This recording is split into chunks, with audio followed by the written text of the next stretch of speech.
Welcome to the Witnessing Report.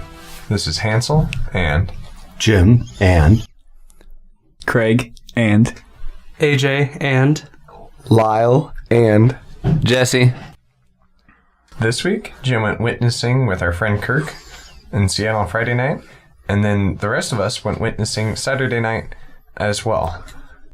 And Lyle, there was something you wanted to talk about.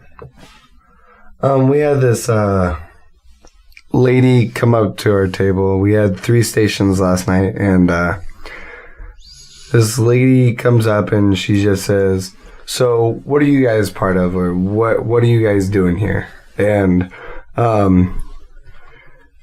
it was something different talking to her. Hansel shared the gospel with her and different stuff with her, and to find out she had lived in India for 15 years and knew of different religions and different stuff, and she didn't want to accept the fact of salvation. She was more of a people person, and that we were out there doing good things, and she wanted to know our story.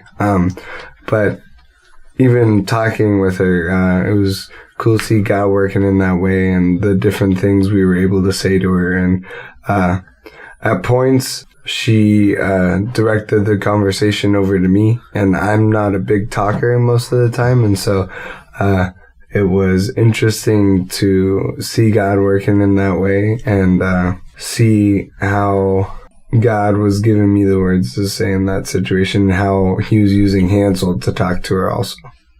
Very good. And Jim, there was someone interesting you met. Yeah, we were out there Friday night, and we were just reading the Bible out loud. And I always encourage people, if they don't know how to get started witnessing, just stand out on a sidewalk and read the Bible, because it has an impact. And in this case, it was really interesting. This gentleman came over, and he said he just wanted to encourage us because he heard us reading the Bible. And it turns out he is a Christian man from Jordan. And so I asked him, is it difficult being a Christian in that part of the world? And he said, well, you can't stand out on the street and witness. But he talked about how in Lebanon, you actually could do that, which was a surprise to me. And he told me about his church. He goes to a little church over there in Jordan, and his parents are saved.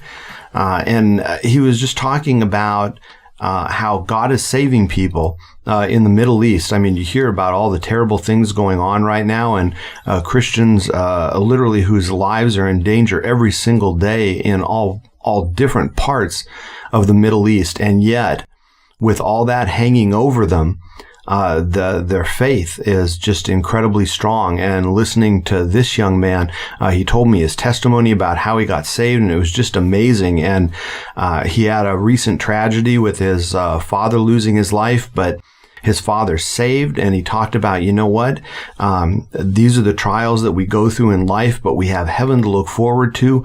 And he kept saying over and over again, his whole life is about Jesus. That is why he's here. That is why he's living his life. And so even in the face of this personal tragedy in their family, rather than running away from God and, being upset, it just strengthened his faith and his realization that everything he does is about God. It was just extraordinarily encouraging. It's very good. It's amazing to see what God does in places where people might consider things the harshest or most oppressive. Pick any country, group, or people, and it is the power of God saving people nonetheless. Well, that's it for this week. Our email for the show is twr@jesusforsinners.com. That's twr@jesusforsinners.com. Thanks. God bless.